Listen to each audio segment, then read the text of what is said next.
So last lesson, we talk about different kinds of GDP, and this is the first one. Okay, the first comparison and contrast that we talk about. Okay, we looking at the GDP versus GNI, and by now you should be able to compare both of them. Okay, so once again, GDP is just about the total output in a country. It doesn't really matter uh, where or who produce that output. Okay, it can be from different countries. Okay, but we are going to include all their outputs together, and at the end, that's the number we are looking at, the total output from a country. Yep. And for GNI, it's a bit different. We are going to look at the output from the citizen.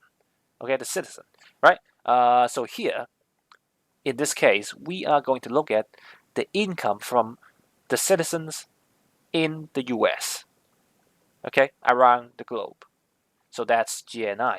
So once again, GNI is better for measuring standards of living because it's about people, and then GDP is better for measuring output because it's about the total output of a country. Okay, yeah. Yeah, forget about the third one here. The third question. Let's go to the next part here. The next part here, well, it is the same. Okay, so here I'm just showing you another term. So here, GNI is equal to GDP plus net factor income from abroad. Okay, so this term here is actually the one here. Okay, when you use income from abroad minus income pay abroad, that is what we call net factor income from abroad. Okay, it's like net export. It's like the logic of net export. Okay, so you can use this term, or when you see this term, then you know this term, inside this term, the components are income from abroad minus income pay abroad. Okay, and if you use this, then you are able to find the number of GNI. Okay, yeah, right. Okay, so yes, right. So this is what I just said. Okay, the difference between the money you receive from overseas and the money you pay. Okay, abroad. Right. Yeah. So yeah, is that cool? Cool. Okay. All right. So let's go to the next one. Right, the next one. So after GNI versus GDP, so now we are going to see this comparison. The next comparison, which is nominal GDP versus real GDP, and you have learned this already. Once again, all right. So here, treat this as a revision. So, what is the difference? Anyone? Difference between nominal GDP and real GDP. Inflation, yeah, absolutely correct. Inflation. Which one is including the inflation and which one is not?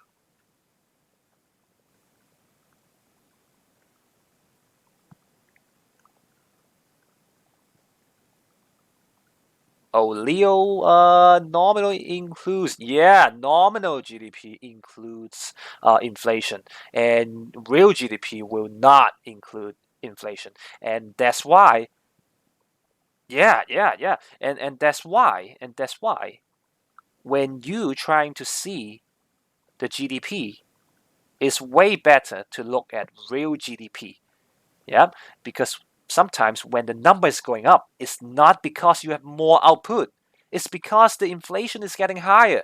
So you actually have no increase in the output. It's just the price level getting higher.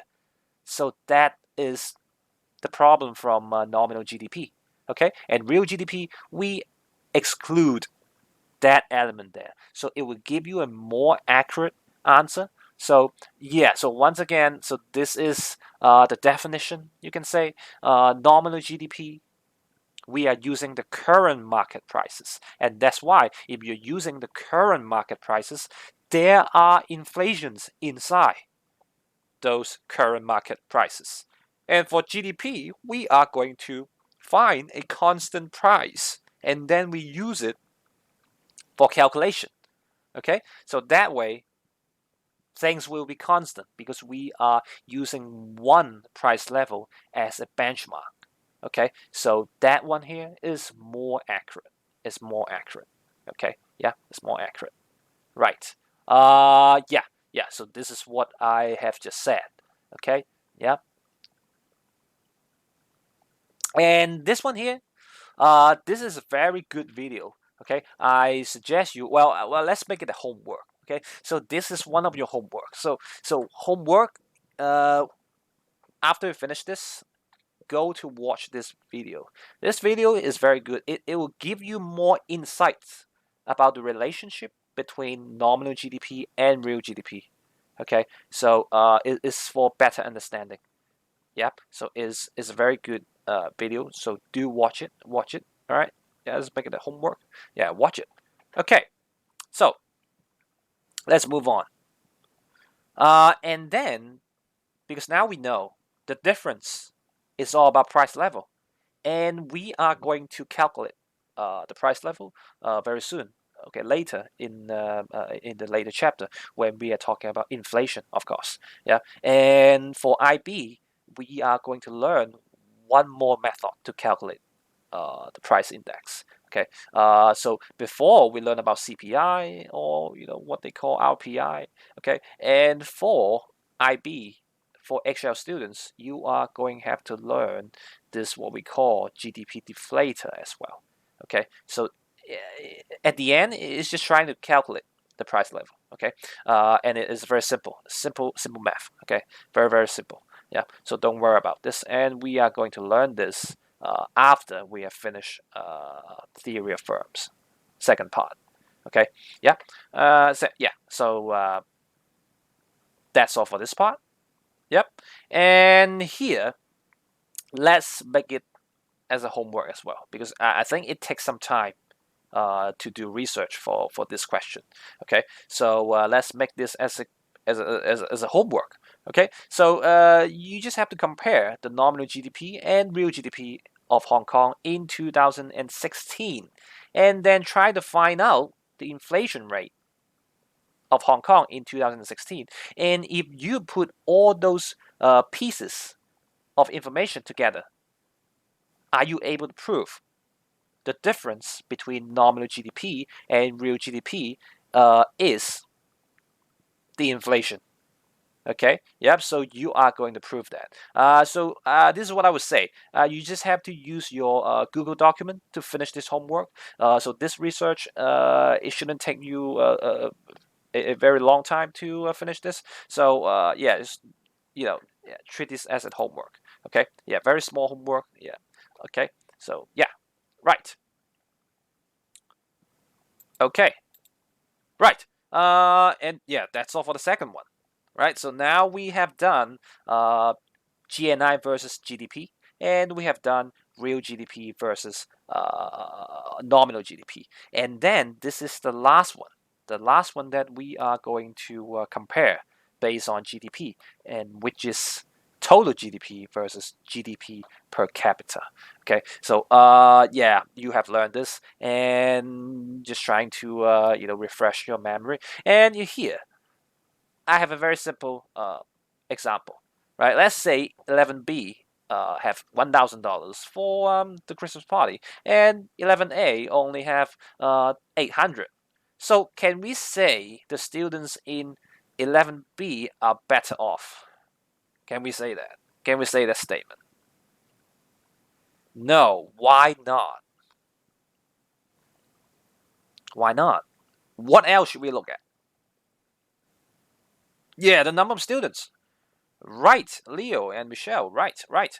Yeah, and that's why we also have to look at the population as well, right? Before we can judge if per person they have more money to enjoy, right? So GDP per capita is basically using the total GDP, use it divided by the population size, right? I'm pretty sure you all remember this. So that's what we call GDP per capita. We are trying to look at the average GDP per person in a country. Okay, in a country, right? Right. So yeah. So let's quickly go through this. Okay. So here. Okay. So this one, this research here, I think I'm gonna let you do it now. Okay. It's super easy. Okay. So I have two countries, Venezuela and also Singapore, and this is what you have to do. So very quickly, I'm gonna give you 4 minutes, and you have to compare the GDP of Venezuela and Singapore in 2014, and then you try to compare the population and find, well, or you can actually just do one and third, the first point and the third point. Okay, try to find the GDP in those countries in 2014 and try to find the GDP per capita of those countries in 2014 and give me some implication, like why they have such differences. Okay, so I'm gonna give you 4 minutes, right? Okay, so Google this and try to think about what implications uh, can you tell us.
Okay, so Ian has got the answer for us. But what is the implication? What can you find from all those figures? Yeah, what can be the implications? So now, when you look at the chat box, um, Venezuela GDP is higher than the total GDP. When we talk about the total GDP, is higher than Singapore. But when we talk about uh, GDP per capita, Singapore has a way bigger number than Venezuela. So What does it mean?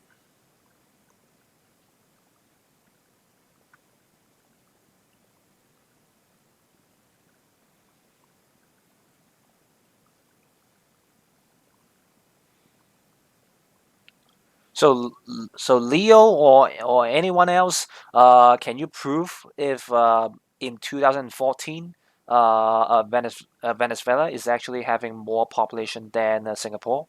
So, can you guys quickly just try to find out the population in 2014 for both the countries?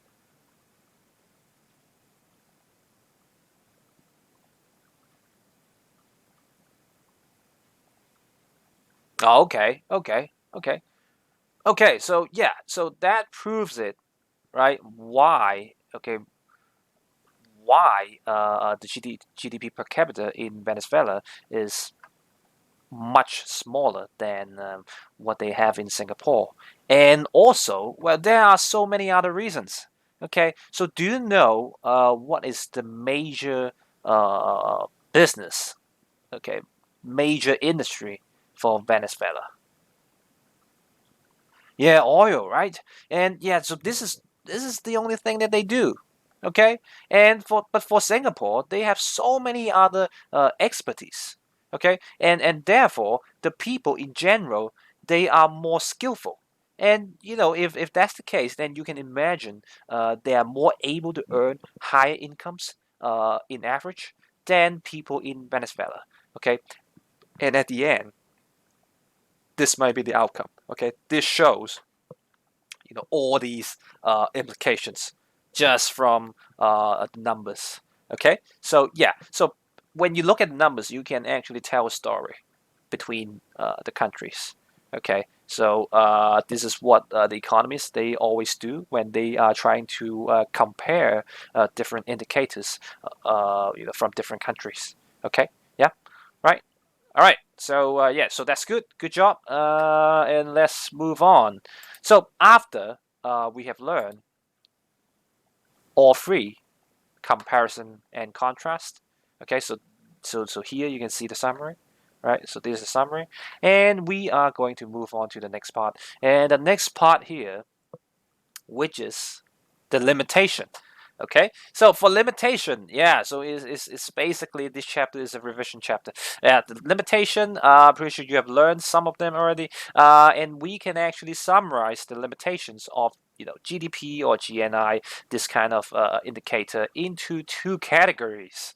Okay, so when you take a look of GDP, the number, well, sometimes they cannot really measure the true value of output, and sometimes they cannot really measure standards of living.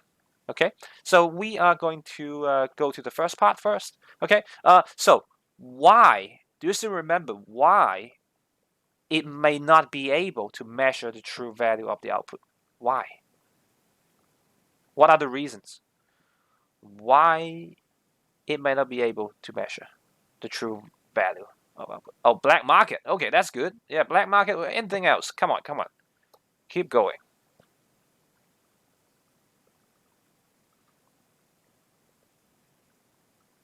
Mm-hmm.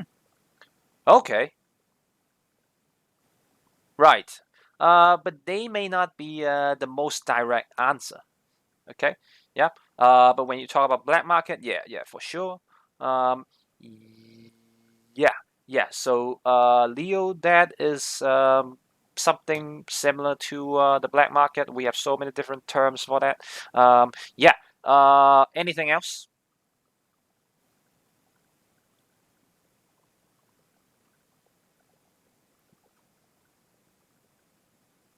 Hmm. Okay, but Rafael, we are discussing the first point. The first point. Okay, so that yours is about the second point. Okay, so you are also correct, but right now we are focusing on the first point. Yeah, tax evasion. That is well, that could be true. Yeah, that could be true. Yeah, tax evasion. As long as it's not in the tax system, then yeah, you are not able to calculate the output. So yeah, that could be. That could be. So now let's go to yeah, yeah, the limitations for the first one. Yeah. So this is the we have so many points regarding this limitation here. So the first one here is this, right? It does not include non-marketed output.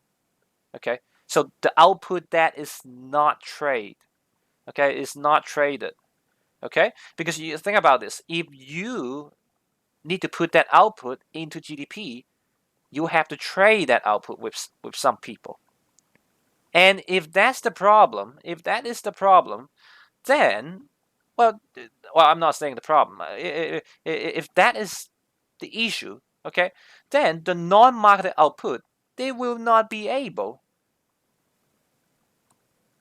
okay, to be counted in the GDP, and that's why you are still producing outputs, okay, but they are not going to be in the GDP.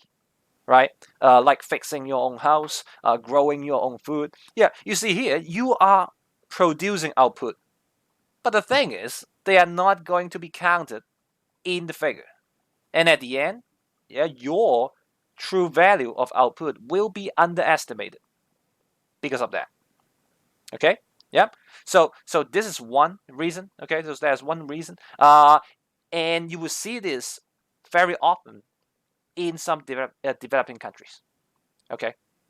Yeah, because usually the households, they are often self-sufficient in those countries, and because of that, their GDP is always being underestimated.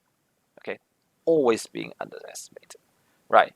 So this is the first one. Okay, so this is the first one, and yeah, of course, you guys talk about the black market, yeah, the parallel market. They are also true. So here, this is the one that you told me. Okay, this is the one that you told me. Well, when you talk about black market, because they are not in the tax system. Okay, we all know that, and even though, yeah, you are creating income or what you can say output, they are not going to be recorded in the GDP, right? Like a street artist, when you're selling food, in the market, and also drug dealing, yeah, some illegal activities. It doesn't really matter, okay, if it is legal or illegal. Okay, wait, did some did someone just did someone just come in? That is No, that. that was 老校長. Wait, 咪 what? 莊校長 How did she come in? Like, whoa. 你問我啊 How? Like what? How is it possible?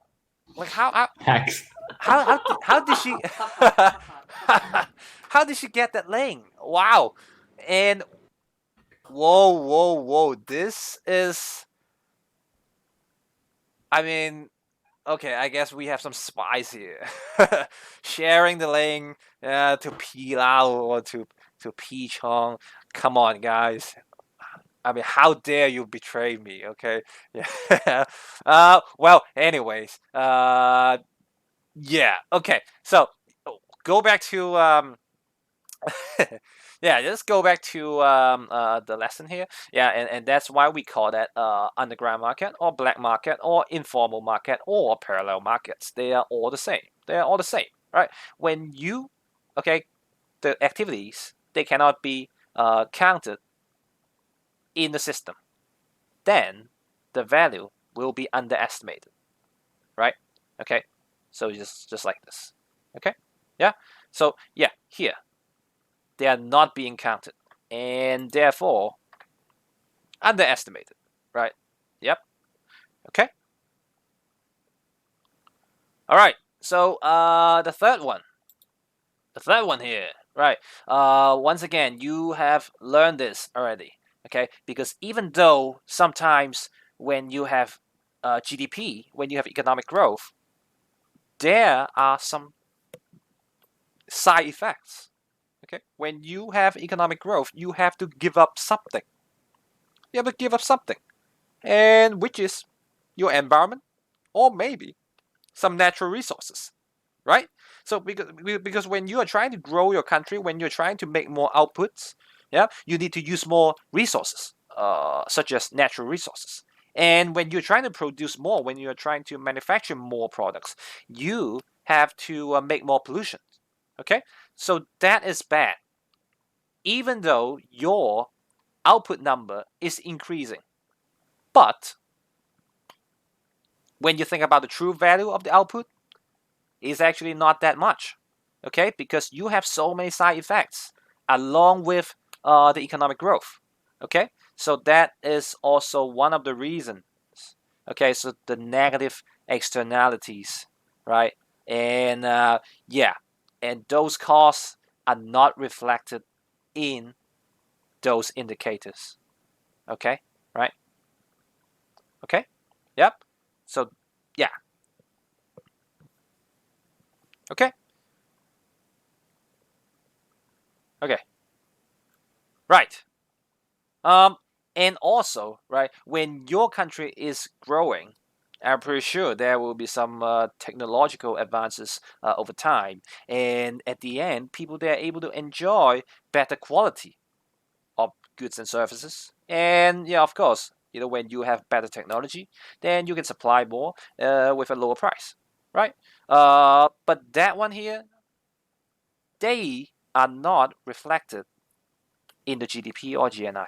Okay, so sometimes even though when your output you are going to produce your output at a cheaper price, but it's not reflecting in the GDP. So sometimes you might see in the GDP the figures they are actually getting lower, but that's not true.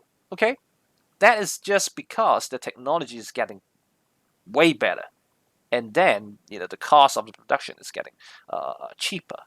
Okay, yeah. So sometimes it does not reflect the quality of the goods, the technology in that country. Okay, so at the end, the number is not reflecting anything.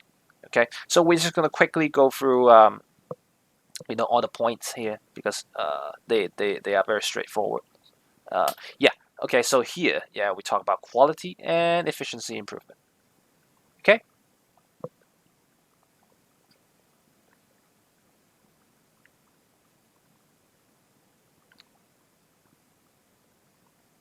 Okay, and here, right. So one more thing. So here, I'm pretty sure you are able to see some figures. So which country do you think is better off when they are enjoying that very nice burger? Okay, on the screen. A. Okay, A. But but they're earning a lower GDP per capita. So why? Why A?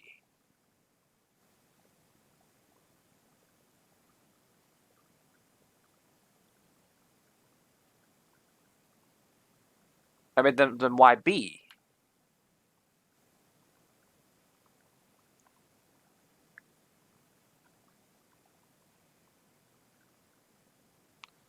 Yep, yep. Is more than yeah, right. Right. Yeah. So that is the explanation, okay, about the price level. Okay? So, yeah, see here, it doesn't take into account about the purchasing power. Okay? So even though in country A, the GDP per capita is lower than what we have in country B, but okay, it takes less proportion of the money to buy a burger in country A. So you can say in country A, actually the people they have more purchasing power than the people in country B, and that is not going to be reflected in your GDP. Okay, and yeah, so that's the problem. That is the limitation, right? Okay, you cannot see the purchasing power from the GDP. You cannot see that. Yeah, you cannot see that. Okay.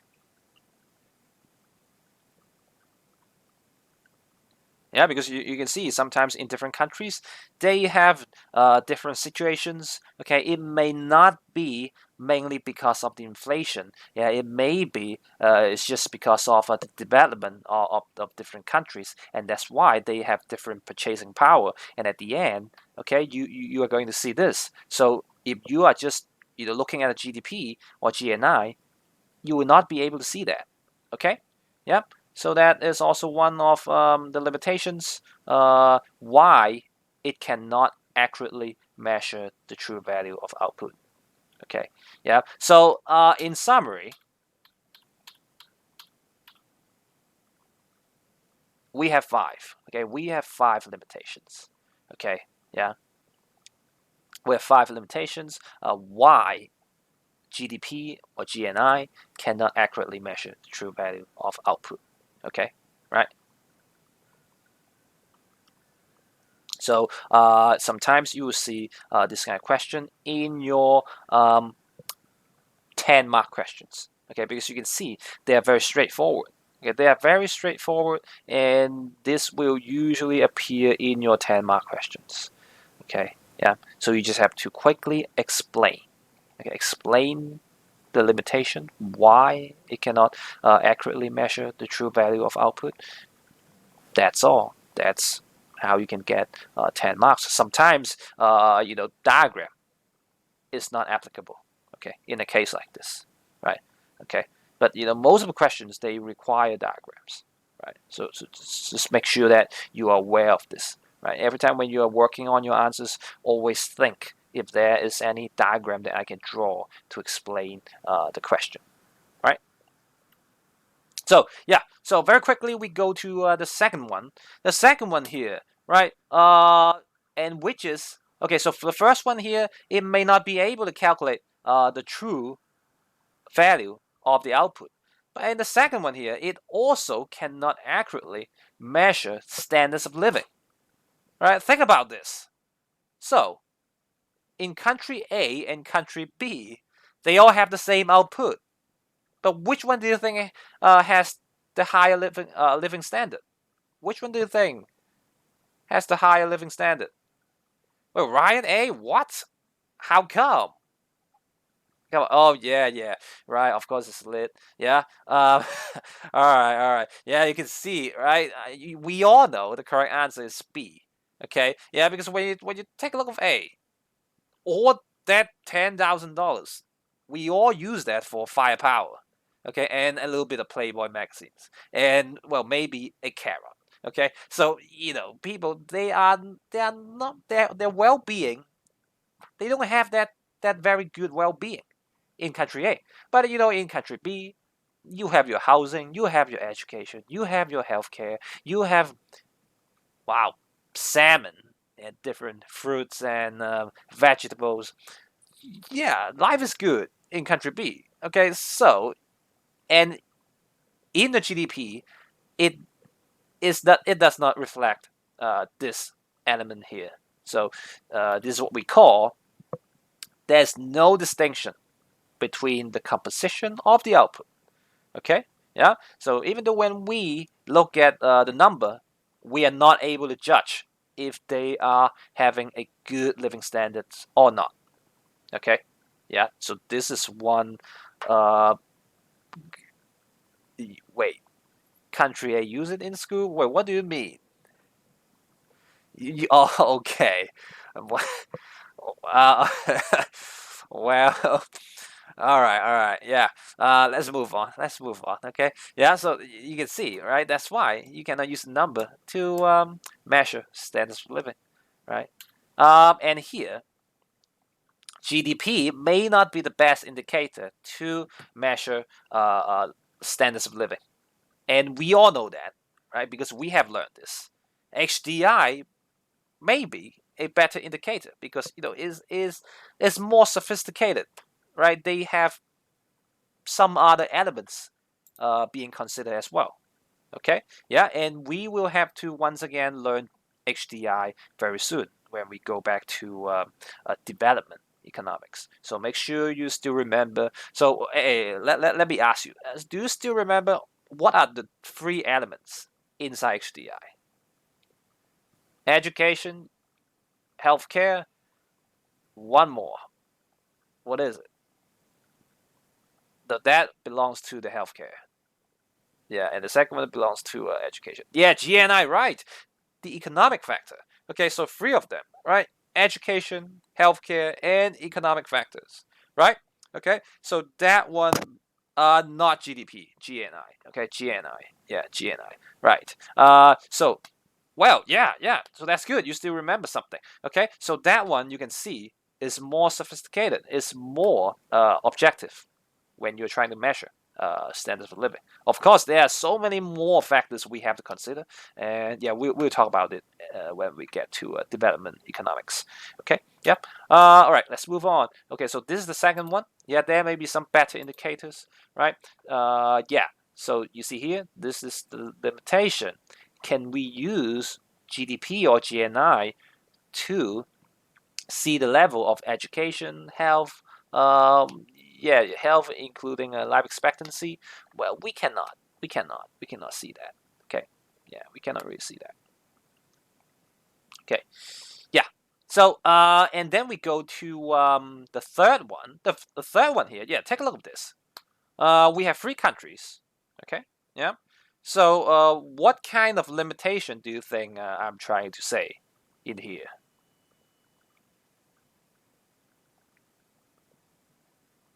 So you can see the three countries, they all having similar GDP per capita. Yeah.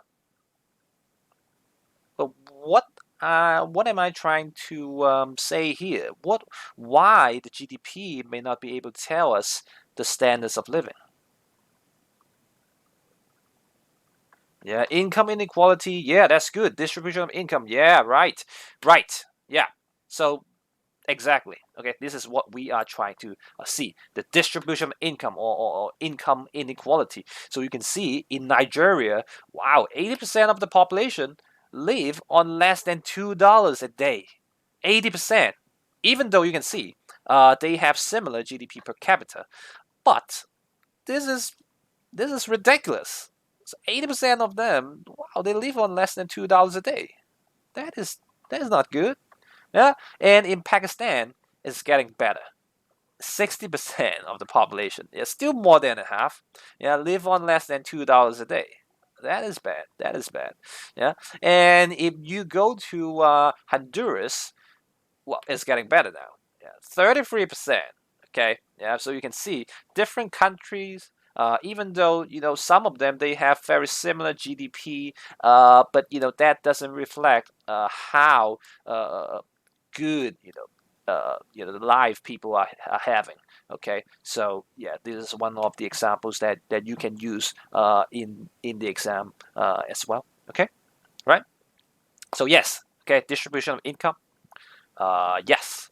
So let's go to the fourth one. Okay, the fourth one here. Yeah, it doesn't account for quality of life factors. Okay, yeah, just like what we just discussed about HDI. Even HDI doesn't consider so many other factors. And yeah, I'm just gonna show you all the factors because they are just common sense, right? There are so many factors about quality of life. Okay, so here I'm just gonna give you some examples like leisure time, right? Even though some countries they have a very high GDP, but the people they are so stressful. Okay, yeah, so it's not good for the quality of life. Okay, yeah. So yeah, just like when the principals they got in, people got stressful. Okay, that is not good. That is not good for my quality of life. That is not good for your quality of life. Okay, yeah. So you see here, right? Crime rate. Okay, some countries they may have very high GDP, but the crime rate is very high as well. So people they are afraid. Okay, going out at night. So that's not good for the quality of life. And so many other points as well. Yeah, the relations with other countries. If you are having a good institution, yeah, like having a good banking system, with a stable, non-corrupted government system, a good taxation system, etc., etc. So yeah, institution, a well-functioning institution. Yeah, the stress level, yeah, something related to leisure time. Yeah, and also political freedom. Yeah, do you have the freedom of speech, right, etc., etc. Okay, the happiness maybe. Okay, some countries they may be having the top GDP in the world, but when it comes to happiness, they are in they're in a very bad position, right? So many different factors, okay, of a quality of life that we cannot use GDP to determine the standard of living. Okay, right? All right, yeah, and with that being said, so these are all okay the limitation, right, of GDP and GNI when it comes to measure standards of living. Right? These are the four. So first of all, composition of output, and the second one here, they don't consider the level of education, health, yeah. So HDI may do a better job, and distribution of income, right? Even though some countries they have similar GDP, but the distribution of income could be very different. And at the end, we cannot see the quality of life factors in GDP or GNI. Okay, so so now you have it, the two types of limitations. Okay, so first of all, it cannot accurately measure the true value of output, and then the second one, it cannot accurately measure standards of living. Okay, right? Okay, all right, let's go. All right, let's go to here. So take a look at this picture. Yeah, take a look at this picture. Um, when you look at this picture, what does it imply?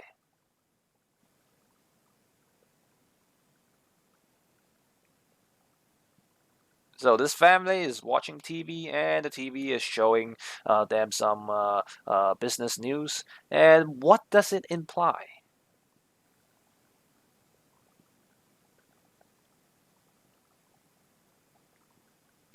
They are all, well, you cannot tell. You cannot tell if they're all. But what does it imply when we are focusing on GDP? Hey, come on. Yeah. Anyone?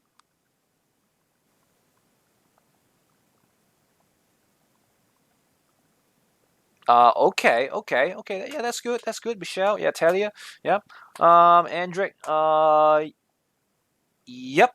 That could be also included in the application as well. Ingrid doesn't. Kirsty. Yeah. So I think you all have the right idea. Okay. So when you take a look at this picture, then you see, it's showing that they are having economic growth, but the extra outputs are created by something like car repairs. When people they are getting divorced, they need a lawyer, so the lawyer is going to have output as well. And when people they have illness, maybe based on some negative externalities, they have the open heart surgeries. Yeah, so there will be more output. And when you have to clean up the toxic waste in the ocean, then you have some extra output. But you see here, look, the case is these, you know, this kind of extra output, okay, is created from something very bad. And if we are trying to calculate this output in the GDP, then we may be actually overestimating the GDP, because if you are doing a good job, then you don't have to do all those extra output. Okay, you are actually making this kind of extra output to clean up your mess. Okay, yeah. If you are not making a mess, then you don't need to create all those extra outputs. Okay, so in that case, we have something new. Okay, we call that green GDP. Okay, so green GDP, some economists they said green GDP actually will give you a more accurate number of output in a country, because they take into account uh, you know the environmental costs, okay, incurred from production, and so they will also include this kind of damages, the environmental costs. Okay, so when you take a look of this equation here, green GDP is when you're using the GDP minus the value of environmental degradation.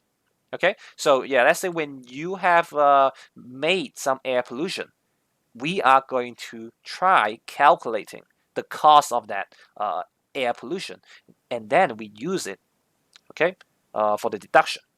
Yeah, and then we also minus the expenditures resulting from correcting the damages. So when we are trying to fix, okay, when we are trying to fix the air, okay, so that people they can enjoy cleaner air, the output from there we are going to deduct that as well. So at the end, if we are able to deduct this one here and also the second one here, then we are able to get a more accurate GDP result. Okay, so this is more likely to show you an accurate output number. Okay, so here we have an example. Yeah, you're talking about real GDP in China. So in 2007, okay, in China, they have an economic growth of more than 10%. Okay, but that 10% didn't count all those costs and outputs.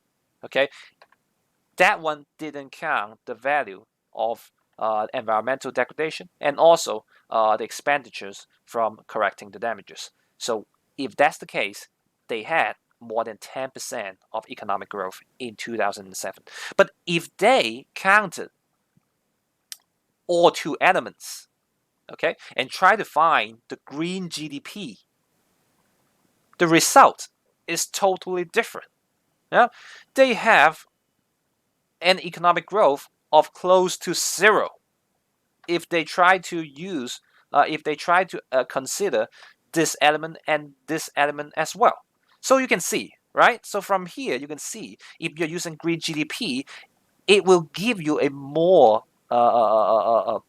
objective result, okay, showing you this is the true economic growth in that country, right? From 10% to 0%.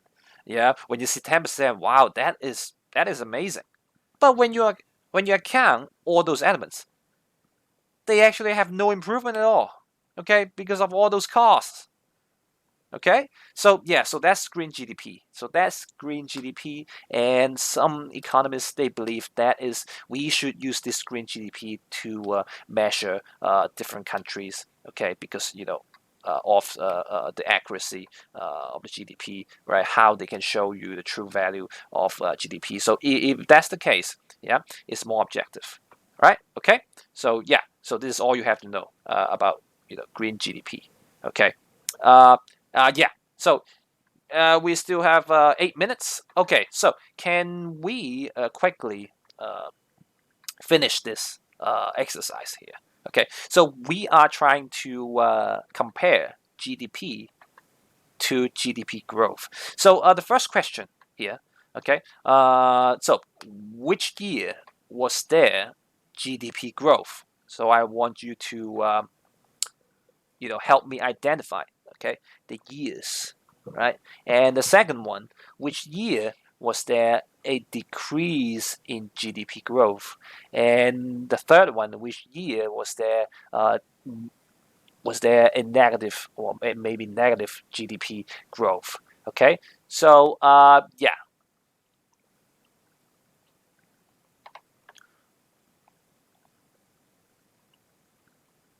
So very quickly, yeah, I hope you still remember the difference between GDP and GDP growth.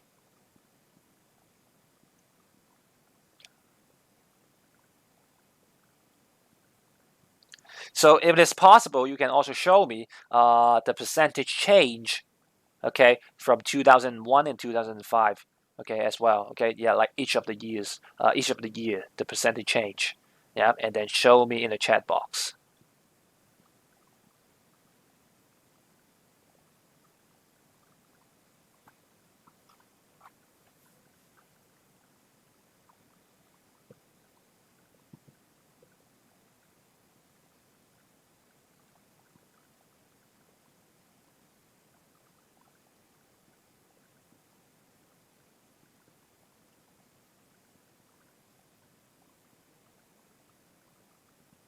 Okay, keep going, keep going.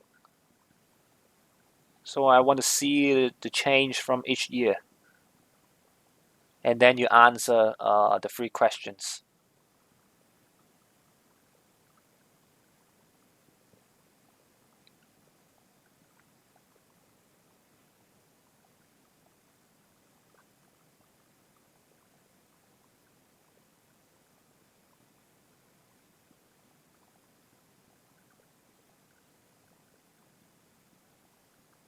Okay, and the last one for 2005.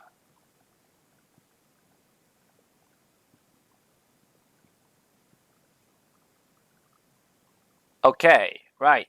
Thank you. And so now, with the figures, can you tell me which year was there GDP growth? If we are using 2001 as the base year. Okay, Kirsty said from 2002 to 2004, and yeah, okay, so as Talia. Any different answer for the first one? No. Okay, so everyone agrees that is the answer, and I can tell you, you are incorrect. Okay, you are incorrect. Right. So reason is GDP growth. We look at the percentage change. Okay, and when you are talking about, when you're using your answer, you are using the absolute value, and that is just the change of GDP. Okay, so I would say, so if I am answering the question, then I would say from 2002 to 2004, there is an increase in GDP. Okay, but when you talk about GDP growth, and if you're using 2001 as the base year, then I would say only 2002 is having a GDP growth. Okay, and you can see the numbers from the chat box, right? When it goes to 2003, the percentage drops to 1.27%. Okay, it's still increasing. Okay, it's still increasing. Okay, so there's still growth. There's still growth, but it's decreasing. Okay, the GDP growth is decreasing. Okay, and in 2004, it's still increasing. Okay, but in a decreasing rate. Right. Okay. Yeah. So at 1.13%, and when you go to 2005, that is where you can actually see a negative GDP growth. Yeah, from the negative sign, so negative 1.86 percentage. Okay. So is this clear? Is this clear? Yeah. So now, are you able to identify the difference between GDP and GDP growth? Okay. Cool.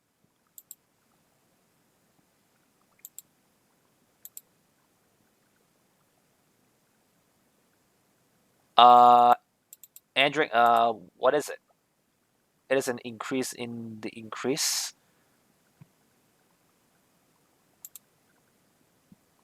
Oh, for GDP growth, it's just the movement of the percentage change. Okay, yeah, the movement from the percentage. Okay, GDP growth. But GDP, we just look at the absolute value. Okay, so from 310 to 315.5, then yes, there is an increase in GDP. But yeah, and when you go from 2002, 315.5 to 319 to 5, there is an increase in GDP. But when you are talking about GDP growth, then it is not. It is not, because from the percentage, you can see the economic growth is decreasing. It's decreasing. Okay.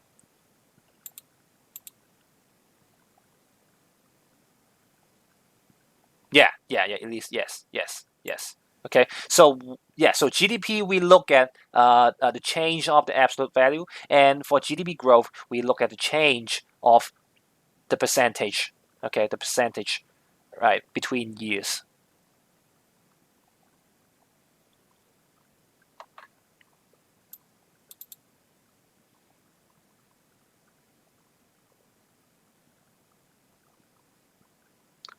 Yes, yes, Andric, yes, yes, yes, Andric, yes.